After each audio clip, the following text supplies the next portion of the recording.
Hi, my name is Maurizio Leo. I'm a sourdough baker and author of The Perfect Loaf. Today we're going to look at the differences between a planetary mixer and a spiral mixer. Let's begin. So this is kind of the common planetary mixer you'll find most people have in their house. It's kind of an all-purpose mixer that's designed for cookies and cakes. But when it comes to mixing low hydration and higher hydration doughs, the challenges kind of present themselves. And so when you get to bread mixing and when you get to pizza, you really want a specialized mixer that focuses on mixing those types of doughs versus a general batter. So today we're going to mix the same dough. In each of these mixers I have my white flour, a little bit of whole wheat flour, my sourdough starter, and we have the mixing water and the salt ready to go in. We're going to look at the differences between the two mixers and how each of them kind of develops the dough, develops the gluten, and the efficiencies of one and the other. So the first thing I'm going to do is I'm going to add my mixing water to the planetary mixer. I always like to hold back a little bit of the water, and that really helps ensure that we're not overhydrating the dough from the start. We'll start on low speed, and this is the point where most planetary mixers have a little bit of trouble because the ingredients kind of splash around. This one I can see it needs a little more water. Now we'll add the water to the Halo Pro. When I add the majority of the water in the beginning, I always like to just kind of flip up the guard, add most of the water, and later we'll use the water spout to have a little bit more precision control when we add the water while the mixer's running. One of the nice things about having a lid and a cover like this is that when we start, if there's any chance that any ingredients are going to slosh around and kind of splash out, the guard helps keep everything nice and clean and inside the bowl. So let's get the spiral mixer up and running. And what I love about this is that it has really fine-grained speed control, so we can start out on a really slow speed. This helps to get that initial mix going so that the flour and the water get mixed together and hydrated. So I'm going to mix this dough until it gets to about the same degree as in the planetary mixer. Right now in the initial mix, you're really just kind of a shaggy mass in there. But you'll see as the flour starts to get hydrated, you can smell kind of the flour aroma, and this is the point where I usually get most excited about baking. It's the potential of what you're going to do for the rest of the day. But it always starts kind of shaggy, and as the hook on the spiral mixer is turning, even at this shaggy state, you can see the breaker bar really helps to keep the flour from accumulating and kind of going up the hook. I need to add a little bit of water. So there's usually two different ways that I like to use the spiral mixer. One where I add the water with the guard up, and that lets me pour the water at the outside edge of the dough. So that helps everything kind of come together in the middle. Later on, we'll use the water spout to pour right in the middle, and that stream will go right in towards the breaker bar, and that helps get the water uniformly and quickly integrated into the dough. And it's also helpful for things like olive oil or any other liquid that you might be adding. So now we have the doughs pretty much at the same state, the same level of gluten development. All the ingredients are really incorporated together. So we're going to mix these two on at the same time to see how they both mix at the same stage of gluten development within the dough. Since the spiral mixer has such fine-grained control, I can really dial in the speed at which this is operating and kind of match the planetary pretty closely. That looks about right. And at this point, I see the dough already starting to kind of climb up on the planetary mixer. So I feel like it actually needs a little bit more water. One of the issues with adding water kind of later in the initial mix like this with the planetary is that when I pour this water in, it's really just going to slosh around in the bottom, and the dough is not going to absorb it. Because there's no breaker bar pulling the dough off, it takes a lot longer for liquid ingredients to incorporate in the dough. The thing that is really specific and specialized for a spiral mixer is the fact that it has a breaker bar that runs down the middle of the mixer. The breaker bar is super helpful because as the hook is mixing the dough, the breaker bar acts as kind of like a scraper that pulls the dough off the hook. You're, in essence, mixing a different portion of the dough with each revolution of the mixer, and that makes sure that you're not overworking the same piece or the same section of the dough. So normally at this stage, what I need to do is I have to grab a spatula and clean the dough hook. Meanwhile, I really haven't had to do anything with the spiral mixer because there's no babysitting required here. It's pulling the dough off the hook all on its own with a breaker bar.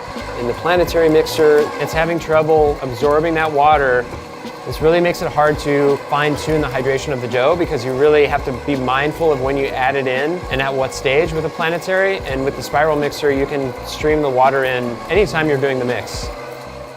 Can you hear the sloshing that's going on in the bowl? And we're getting a little bit of a mess here at this stage. This isn't necessarily a problem, it's just that it requires extra time, extra attention, and it's just something that you have to keep in mind when you're mixing with this. Whereas with the spiral mixer, it's more of like a set and go situation where you pour in your liquid, and if you need to adjust, which you always do, you can do it at any time without having to worry about babysitting the mixer while it's doing this thing. So at this stage, I can already visually tell just how far ahead the spiral mixer is in terms of the elasticity with the dough. It's super smooth, and we're starting to see really good gluten development even at this stage, and we haven't even added the salt yet, which has a tightening effect. Whereas in the Planetary mixer, the dough is quite a bit shaggier, and for the same amount of time, it just has not developed the dough to the same degree. And so that really speaks to the efficiency of having a spiral mixer with a breaker bar versus a Planetary mixer that is more of an all-purpose mixer that is designed for cake batter or cookie dough. And a spiral mixer is really fine-tuned for bread doughs, pizza doughs, and things like that.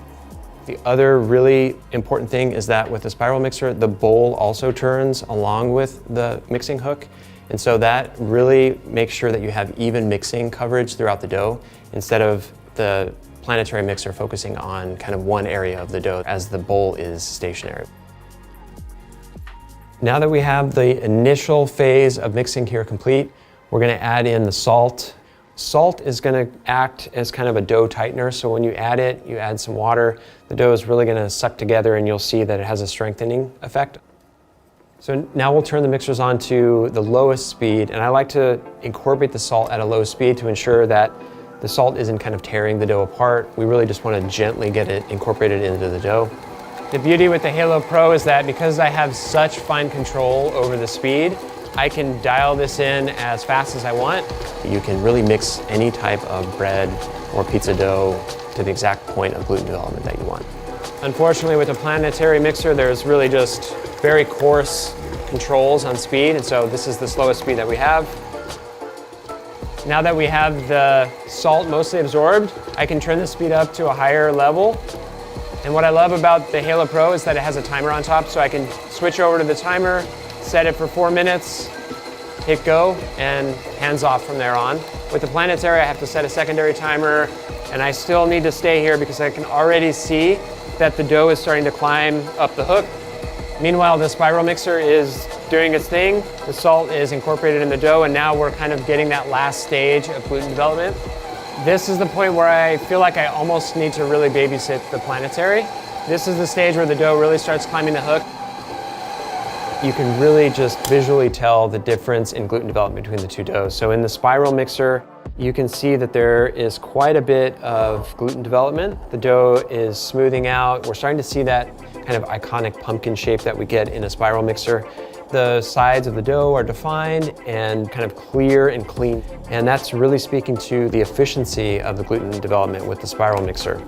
So if we take a closer look at this dough, you can see there's a lot of resistance in pulling the head up, which is a good sign. That means the dough is very elastic. It's super smooth. It still needs a little bit strengthening, but you can see how much gluten development there really is in this dough. It's resisting my pull, and it just feels great. I mean, it feels smooth, it feels strong. This is the kind of dough development and how long it took. This is the kind of operation that I want to see from a mixer. And if you take a look at the hook and the breaker bar, these are pretty clean. There's not a lot of dough sticking to them, and that speaks to the strength of the dough, the elasticity of the dough wanting to kind of stay together. Also, inside the bowl, it's pretty darn clean. I love that. It means less cleaning for me in the end. The dough is sticking together like it should. So now if we look at the Planetary mixer, when we pull the head up, the dough is really stuck to the hook. You can see just how shaggy the dough is, and that's telling me that this just needs more time to develop the gluten. So the mixing time is quite a bit longer in the Planetary to get to the same stage as the spiral. So when I paused the spiral mixer, I noticed that the timer stopped, which is great because that tells me that I know exactly how much time I need left in my mix. I didn't have to write it down or have a secondary timer. That was all done automatically. So at this stage, since we're getting near the end of gluten development for the dough, I always like to add a little bit of water at the end, and this allows me to very precisely adjust the hydration of the dough. This is made super easy on the spiral mixer because it has a water spout. I'm looking for a dough that isn't so strong that it's really tight around the hook. I want it to relax out but still be smooth and not overly wet. We don't want to see pancake batter here. We're looking for a tight and elastic dough. You can see at this stage, these are almost two very different doughs.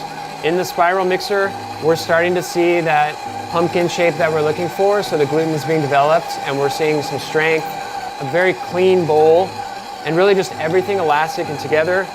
On the Planetary side, the dough is kind of sucking to the dough hook, which is a good sign that we're getting gluten development, so it is doing its job, but the dough is very shaggy and it's stuck to the outside of the edge and at the bottom, and we're not getting as efficient mixing as we are with the spiral that's evenly working the dough all the way around. I'm gonna add a little bit more water.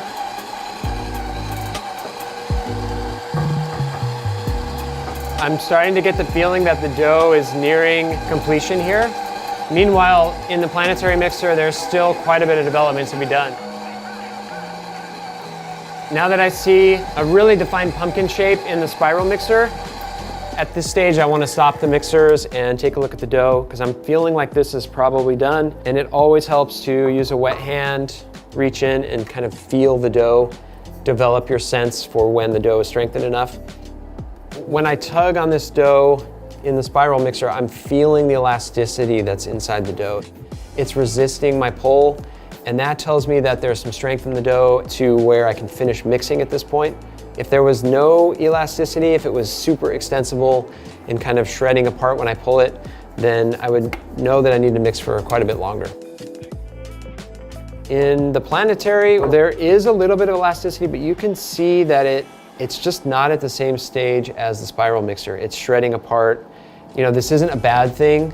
It's just that it's not at the right level of development. So we need 4 to 5 more minutes in this Planetary to get to the same stage of dough development as we see in the spiral. The risk that you run there is that you're mixing at a faster speed for too long and the dough overheats and everything's gonna move a lot faster down the line in terms of fermentation. So it's always good to have more control over your mixing time. And with the spiral mixer, you only need to mix for a shorter period, whereas the Planetary, it takes quite a bit longer to develop the dough.